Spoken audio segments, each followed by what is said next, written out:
Salut à toutes et à tous. Aujourd'hui, on va découvrir comment les cellules reçoivent et transmettent les signaux grâce au RCPG, récepteurs couplés aux protéines G. Ces récepteurs qui contrôlent quasiment toutes nos fonctions vitales. Vous allez voir, c'est à la fois simple et fascinant.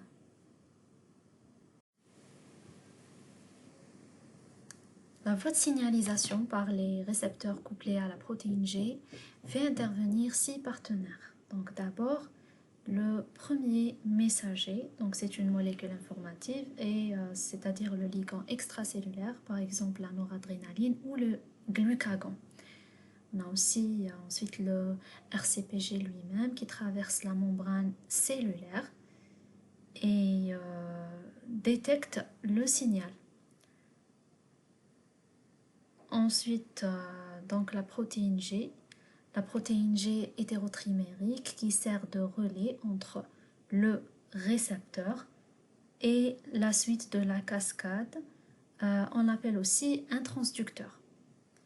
Puis viennent les effecteurs primaires qui peuvent être des enzymes comme l'adénylate cyclase ou la phospholipase C ou encore des canaux ioniques. Donc, ces effecteurs contrôlent la production de seconds messagers comme l'AMP cyclique ou le calcium intracellulaire. Enfin, ces seconds messagers vont activer des effecteurs secondaires tels que la protéine kinase A qui est activée par l'AMP cyclique. Enfin, la fixation du premier messager donc sur le RCPG déclenche après un important phénomène d'amplification, une modification de nombreuses activités cellulaires.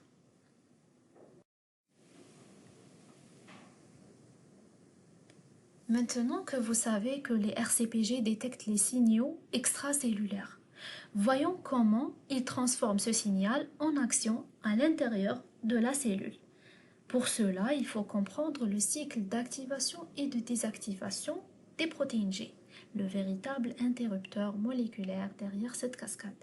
Donc les protéines G fonctionnent comme de véritables interrupteurs moléculaires. Dans leur état au repos, elles sont liées au GDP et restent inactives. Et donc lorsqu'un ligand se fixe sur le RCPG, ce dernier agit comme un activateur et il favorise l'échange de GDP contre un GTP sur la sous-unité alpha de la protéine G. Et là, la magie opère. La sous-unité alpha GTP et le dimère bêta-gamma se séparent et deviennent actifs, capables d'activer différents effecteurs intracellulaires. Après un certain temps, donc la sous-unité alpha hydrolyse le GTP en GTP grâce à son activité GTPase intrinsèque. Donc cela permet à la sous-unité alpha de se réassocier au dimère bêta gamma et la protéine G retourne à son état inactif, prête pour un nouveau cycle. En résumé, chaque fixation d'un ligand sur le RCPG déclenche un cycle rapide et réversible d'activation des protéines G qui permet de transmettre et d'amplifier le signal dans la cellule.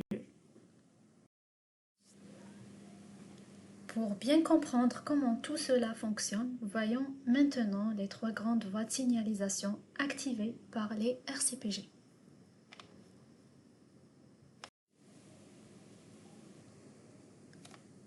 La première voie de signalisation activée par les RCPG est la voie adénylate cyclase AMP cyclique.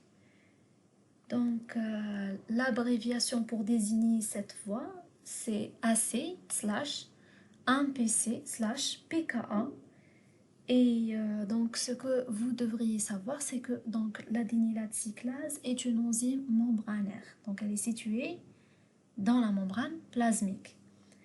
Et elle est formée de 2 domaines homologues ou 2 régions homologues qui correspondent à 2 domaines transmembranaires. Donc, elle contient aussi une région C-terminale contenant 2 domaines conservés et qui correspondent au site de fixation de l'ATP et fournissent un site catalytique pour la transformation de l'ATP en AMP cyclique. Alors, la liaison de ligand sur le RCPG provoque donc son association transitoire avec la protéine G en sa totalité. C'est quoi transitoire? C'est-à-dire momentané. Momentanément, la protéine G, elle va se lier au récepteur en sa totalité, c'est-à-dire que les 3 sous-unités alpha, bêta, gamma sont associées transitoirement, mais cette association entraîne le remplacement du GDP par le GTP au niveau de la sous-unité G-alpha. Mais celle-ci se détache alors du récepteur et des sous-unités bêta-gamma. Donc, une fois que la sous-unité G-alpha, GTP active, donc dès qu'elle est active, elle active l'adénylate cyclase. Cette dernière produit l'AMP cyclique à partir de l'ATP. Et l'AMP cyclique à son tour active la protéine kinase A. Donc la protéine kinase A est une sérine thréonine kinase, c'est-à-dire qu'elle phosphoryle kinase, c'est-à-dire une protéine qui phosphoryle des cibles ou d'autres protéines. Et pourquoi elle est dite sérine thréonine? Parce qu'elle phosphoryle d'autres protéines sur des résidus sérine thréonine. Donc, la protéine kinase A ou PKA, c'est une enzyme AMP cyclique dépendante. Une fois activée, donc elle peut phosphoryler de nombreuses protéines cibles, entraînant une amplification massive du signal initial et modifiant de multiples fonctions cellulaires.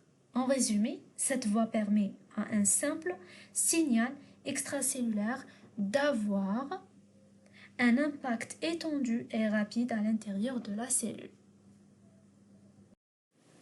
La deuxième grande voie de signalisation en aval des RCPG est la voie de la phospholipase C.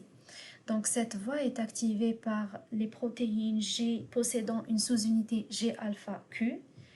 Alors, ce que vous devriez savoir, c'est que les phospholipases C-bêta sont des enzymes membranaires. Elles hydrolysent les phosphatidylinositol diphosphate noté PIP2 pour générer 2 molécules.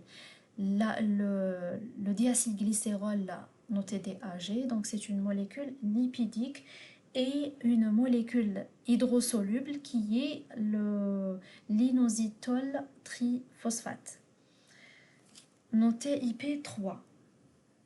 Donc le DAG, normalement je le représente ici, ancré dans la membrane plasmique, puisqu'il est lipidique, c'est une molécule lipidique. Elle reste ancrée dans la membrane plasmique.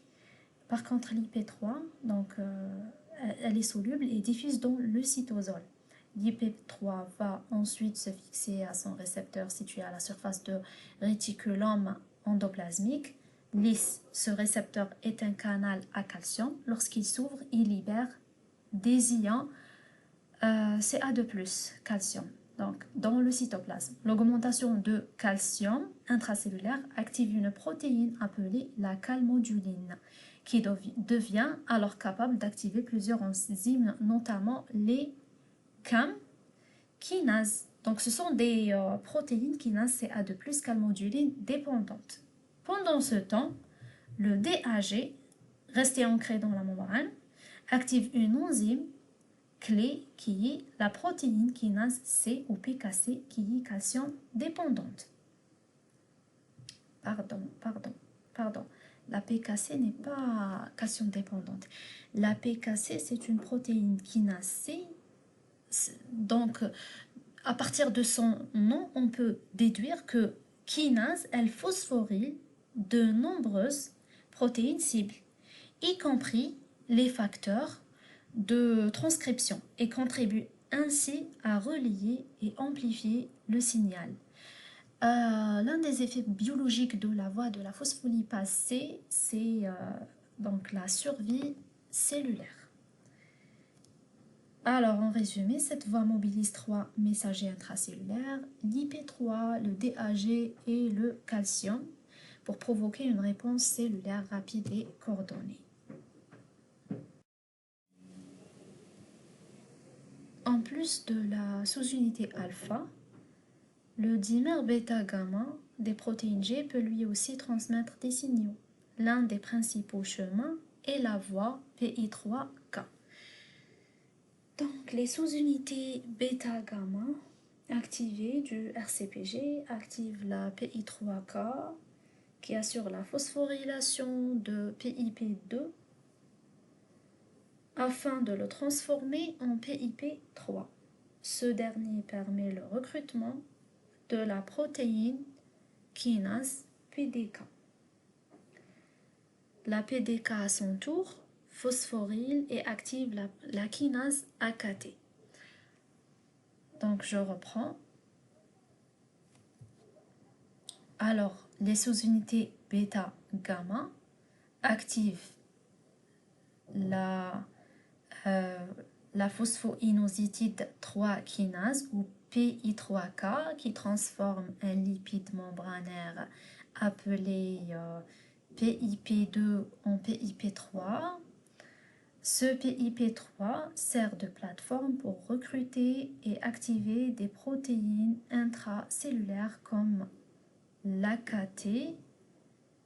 Donc c'est une kinase clé. Donc l'activation de l'AKT régule de nombreuses fonctions cellulaires importantes: survie, croissance et métabolisme, prolifération cellulaire. En résumé, même sans la sous-unité alpha, les bêta-gamma peuvent propager le signal et influencer la cellule, montrant à quel point ces protéines G sont polyvalentes.